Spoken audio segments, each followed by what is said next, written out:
তো hey beautiful friends, welcome back to Kritika's diary again. তো সুন্দরবন ট্রিপের দ্বিতীয় দিনে তোমাদের সকলকে স্বাগত। তো সকাল সকাল আমরা রেডি হয়ে বেরিয়ে পড়েছি, এখন যাচ্ছি আমরা লঞ্চ ঘাটের দিকে।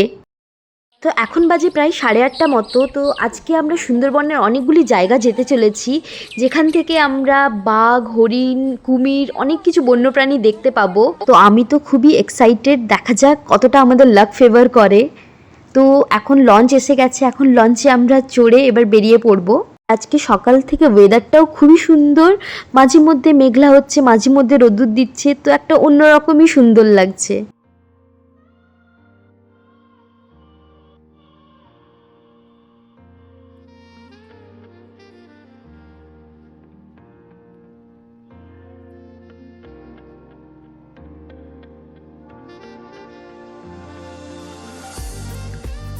সো জলে ভাসতে ভাসতে এখন আমরা প্রথম ডেস্টিনেশনের দিকে যাচ্ছি।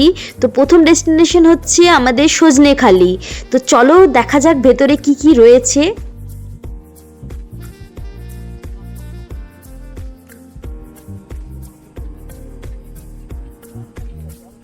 তো এখানে অনেকটাই ভিড় রয়েছে, আর অন্যান্য বোট থেকে সব ট্যুরিস্টরা এসছে। তো এখানে ঢোকার জন্য প্রথমে নিজেদের ডকুমেন্টস ভেরিফিকেশন করতে লাগছিল, আর এদিকে বাঘ মামা আমাদের নমস্তে করছিল ধুতি পরে পুরো। তো এটি হচ্ছে সুন্দরবনের কুলদেবতা মা বনবিবি মাতার মন্দির। তো প্রথমে ঢুকতেই দেখি অনেক কচ্ছপ, হঠাৎ আমি এগুলোকে সত্যি ভাবছিলাম, তারপর দেখি সবই এগুলো পাথরের। কিছুটা এগিয়ে দেখতে পাই একটা বিশাল বড় গোসাপ রয়েছে গাছের তলায়। তো এখন আমরা যাচ্ছি সজনেখালি ওয়াচ টাওয়ারের দিকে। তো দেখা যাক ওখান থেকে উঠলে নাকি বাঘ দেখতে পাওয়া যায় মাঝে মধ্যে, তো দেখা যাক আমরা দেখতে পাই কি না। এই যে হচ্ছে ওয়াচ টাওয়ার, অনেকটাই ভিড় ছিল, অনেক মানুষ ওঠানামা করছিল। ওয়াচ টাওয়ারের উপরে উঠে এই যে ভিউটা সত্যি অপূর্ব লাগছিল দেখতে। দূরে যে জলাশয়গুলি দেখা যাচ্ছে ওখানে নাকি বাঘ, হরিণ মাঝে মধ্যে জল খেতে আসে। আর এইদিকে নেট দিয়ে পুরোটাই ঘেরা ছিল, যাতে বাঘ, হরিণ বা অন্যান্য বন্যপ্রাণী যাতে না আসতে পারে এই সাইডে। সো আপাতত এখানে তো বাঘ দেখতে পেলাম না, তো উপর থেকে ভিউটা এতটাই সুন্দর দেখতে লাগছিল, তো আমরা সবাই দাঁড়িয়ে এখানে একটু আধটু ছবি টবি তুললাম। ওয়াচ টাওয়ার থেকে আমরা নেমেই দেখি একটা মাঙ্কি তার বাচ্চাকে কি সুন্দর কোলে করে নিয়ে যাচ্ছে। তো এইদিকে আশেপাশে অনেক মাঙ্কি বা এইসব গোসাপ চারিদিকেই ঘুরে বেড়াচ্ছিল। তো হঠাৎ করে দেখি আরেকটি গোসাপ মাঠের মধ্যে ঘুরে বেড়াচ্ছে। তো এরা অ্যাজ সাচ এতটা মানুষের কাছাকাছি আসে না, দূরে দূরেই ঘোরাফেরা করে। আর এইদিকে বাঘ, হরিণ সবাই একসাথে দেখি ঘোরাফেরা করছে। কিছুটা এগিয়ে দেখি খুব সুন্দর এখানে একটা গ্রিন কালারের একটা ডিফারেন্ট টাইপের ঘর ছিল, ওখানে প্রত্যেকে গিয়ে ছবি টবি তুলছে, রিলস বানাচ্ছিল। আমরাও ওখানে গিয়ে একটু ছবি টবি ক্লিক করলাম। এই যে চারিদিকটা খুব সুন্দর, আর নিচটা পুরো শ্বাসমূলে ভর্তি।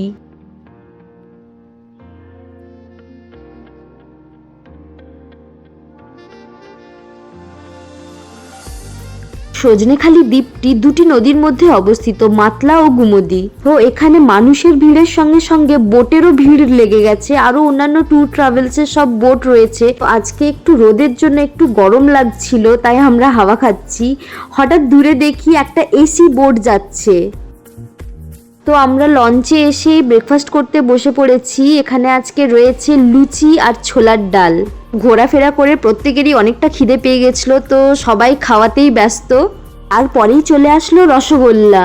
সত্যি এত সুন্দর একটা ব্রেকফাস্ট আর এত সুন্দর একটা ভিউ, আর কি চাই। তো এইভাবে ব্রেকফাস্ট করার সৌভাগ্য সবসময় কি পাওয়া যায়, তাই আমি তো খুবই এনজয় করছি।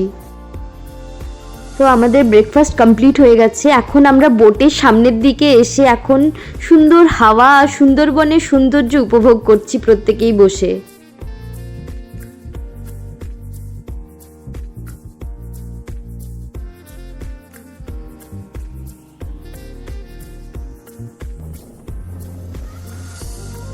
সো আমরা আমাদের নেক্সট ডেস্টিনেশনে পৌঁছে গেছি সুধন্যখালি। তো এখানেও খুব সুন্দর হাওয়া দিচ্ছিল, আর এখানেও এন্ট্রির সময়ও ডকুমেন্টস ভেরিফিকেশন হলো আমাদের। তো প্রথমে ঢুকতেই দেখি এখানে বনবিবি মাতার খুব সুন্দর একটা মন্দির রয়েছে, আর সাইডে রয়েছে একটি খুবই পুরনো অ্যাবেন্ডন বোট।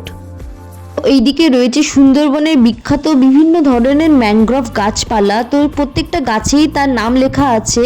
সত্যি খুবই ভালো লাগছিল। ছোটবেলা থেকে জিওগ্রাফি বইয়ে যেসব গাছপালা আমরা দেখে এসেছি, গরান, সুন্দরী গাছ, সেগুলো আজকে নিজের চোখে দেখতে পাচ্ছি। আর এটি হচ্ছে ম্যানগ্রোভ অরণ্যের পিয়ারা। এখানেও একটু ওয়াচ টাওয়ার রয়েছে আর সাইডে একটু বসার জায়গা, সুন্দর মাঠ রয়েছে। তো এটা হচ্ছে ওয়াচ টাওয়ারের ওপর থেকে ভিউ। তো এখান থেকেও অনেকগুলি খাড়ি ভাগ হয়ে গেছে। এই খাড়িগুলিতে যখন জল জমে থাকে তখন বন্য প্রাণী যেমন বাঘ, হরিণ টরিনরা এসে এখানে জল পান করে। তো এখান থেকেও তো রিয়েল বাঘমামাকে আমরা দেখতে পেলাম না, তাই নিচে নেমে আমরা এই ধুতি পরা বাঘমামার সাথে ছবি তুলে নিয়েছি। তো সুদর্ণখালি থেকে আমরা বেরিয়ে পড়েছি আর লঞ্চে ওঠার সাথে সাথেই গরম গরম আমুদি মাছ ফ্রাই চলে এসছে। তো এগেইন সুন্দরবনের সেই সুন্দর ভিউ আর তার সাথে রয়েছে আমুদি মাছ ফ্রাই। তো প্রত্যেকেই খুবই খুশি। আর এদিকে চাও চলে এসছে। তো এখন যাচ্ছি আমরা সুন্দরবনের মূল সৌন্দর্য উপভোগ করতে। খুবই সুন্দর রাস্তার মতো সরু নদী বয়ে চলেছে আর দুপাশেই রয়েছে সুন্দরবনের ম্যানগ্রোভ অরণ্য।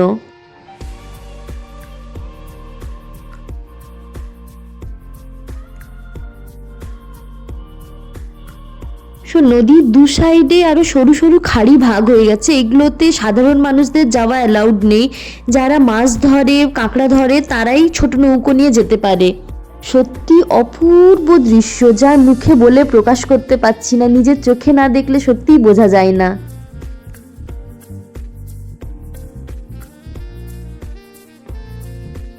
হঠাৎ করে দেখি প্রথমেই একটি মাংকি, তারপরে কিছুটা দূরে গিয়ে দেখতে পাই হরিণ। দুটো হরিণ ওখানে বসেছিল জঙ্গলের মধ্যে।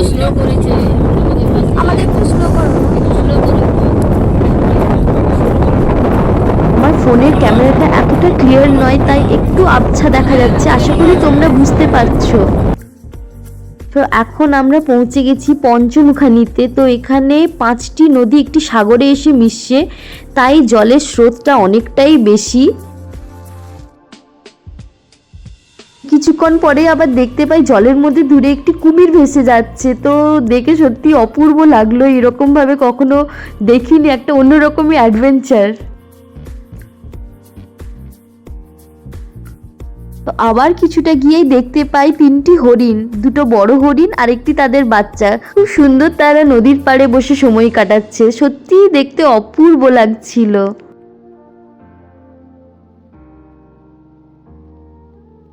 এখন আমরা আমাদের থার্ড ডেস্টিনেশনে পৌঁছে গেছি, দোবাকানি ক্যাম্পে। তো এখানে দেখা যায় কি কি দেখতে পাওয়া যায়।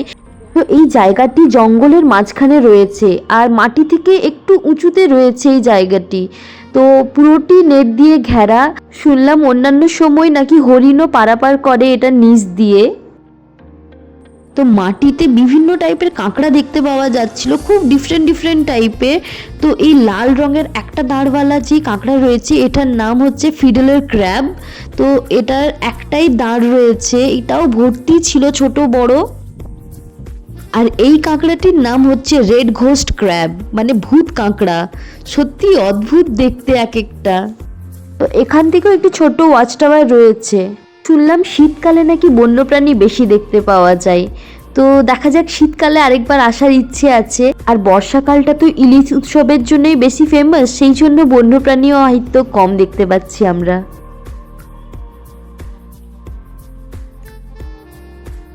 এখন প্রায় বাজে 2:30 মতো। আমরা বোটে ফিরে লাঞ্চ করতে বসে গেছি। আজকের মেনুতে ছিল ভাত, ডাল, আলু ভাজা, একটা তরকারি আর চিংড়ি মাছের মালাইকারি।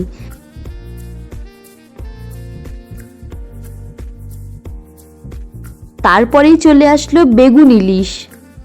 সত্যি প্রত্যেক কটা রান্না খুবই সুন্দর হয়েছিল খেতে। আর এনাদের বিহেভিয়ার আর হসপিটালিটি সত্যি অতুলনীয়।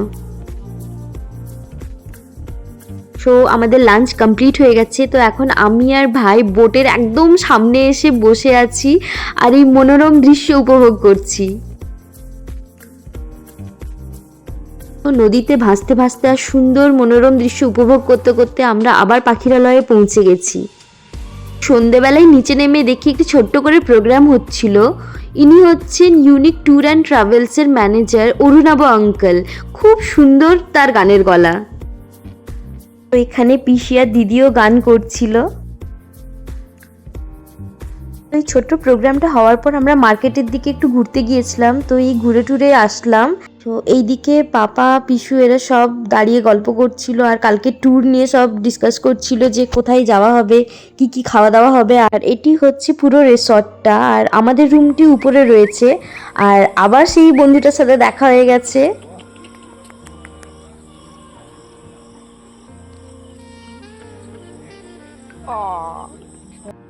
রাত্রেবেলায় আমরা ডিনার করতে বসে পড়েছি। এখন ডিনারে রয়েছে ভাত, ডাল, আলু ভাজা, স্যালাড আর মাটন কষা।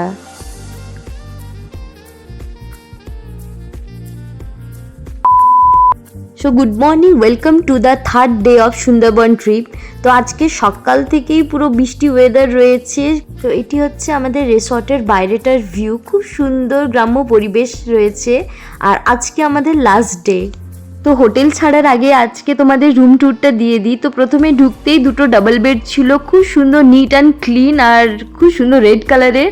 সাইডে একটি টেবিল রয়েছে আর এই পাশে রয়েছে ওয়াশরুম, আর এদিকে একটি ওয়ালড্রপ রয়েছে যার সাথে আয়না অ্যাটাচ করা আছে।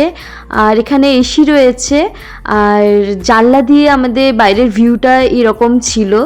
তো আমি ট্রাভেল এজেন্সির নাম আর নাম্বার এখানে স্ক্রিনে মেনশন করে দিচ্ছি। তোমরা যদি এখানে আসতে চাও এনাদের থ্রু দিয়ে, তো ওনাদের ফোন করে নিতে পারো। তো হঠাৎ আরেক আঙ্কেল ডাকলো দেখানোর জন্য যে কত বড় সে রুই মাছ নিয়ে এসে, সে একটা হাতেও ওঠাতে পারছে না এই মাছটিকে।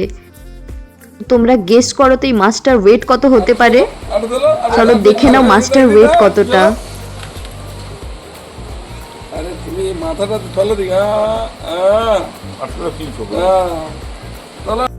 সো ইলিশ উৎসবের ইলিশ মাছ তো হলো, এইবারে রয়েছে সুন্দরবনের বিখ্যাত কাঁকড়া। তো কার কার কাঁকড়া খেতে ভালো লাগে? আমার তো খুবই পছন্দ। আর এইদিকে মাসি ব্রেকফাস্টের জন্য পরোটা বানাচ্ছে, আর পরোটার সাথে রয়েছে আলুর দম আর মিষ্টি। তো ব্রেকফাস্ট করে এসে দেখি মাসি এখন কাঁকড়াগুলোকে নিয়ে কাটতে বসেছে। সে সত্যিই খুব প্রফেশনালিভাবে কাঁকড়াগুলোকে কাটছে। জানি এগুলোকে বাছা অনেকটাই টাফ হয় নাকি। আর এইদিকে ওই মাছটা কেটে নুন হলুদ মাখিয়ে ম্যারিনেট করেও রাখা হয়ে গেছে। একবার যদি কোন রকম আঙুল ধরতে পারে ব্যাস গেল ও। আর এইদিকে ভাই আর দিদি একটা দাদা স্কুটি নিয়ে এখানে ঘুরতে বেরিয়ে পড়েছে।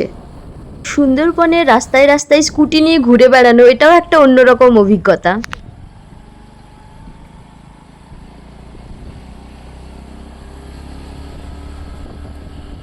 তো এটা হচ্ছে পাখিরালয় মার্কেট। এখানে অনেক দোকানপাট রয়েছে আর খুব গিফটের, তারপর কাঠের কাজ করা, হাতের কাজ করা অনেক দোকান রয়েছে। এখন আমরা রিসর্ট থেকে চেক আউট করে লঞ্চ ঘাটে চলে এসেছি। এখানে ডাব খাচ্ছে সবাই আর সেই স্টিল বৃষ্টি পড়েই যাচ্ছে। তো পাখিরালয় থেকে এখন রওনা দিলাম আমরা।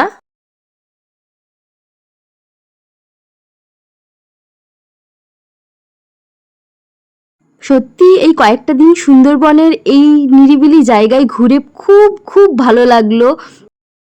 কাজের ফাঁকে, সময়ের ফাঁকে, ব্যস্ততা জীবন থেকে একটু অন্যরকম এক্সপিরিয়েন্স আর অ্যাডভেঞ্চার নেওয়ার জন্য সুন্দরবন সত্যিই বেস্ট। আমি তো শীতকালে আরেকবার আসবো বলেই ভাবছি। তো আশা করি নিশ্চয়ই পরের বার বাঘমামাকে ঠিক দেখতেই পাবো।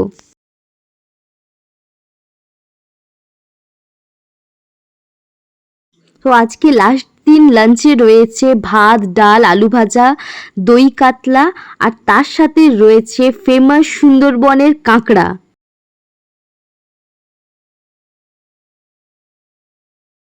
তো অ্যাজ ইউজুয়াল মাসির প্রত্যেক কটা রান্না সত্যিই অপূর্ব খেতে লাগলো। তো এই কাঁকড়া আর মাছটাও খুবই ভালো খেতে হয়েছিল।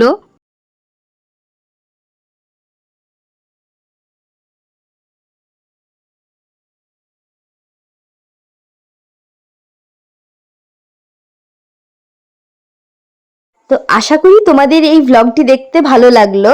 তো থ্যাংক ইউ ফর ওয়াচিং।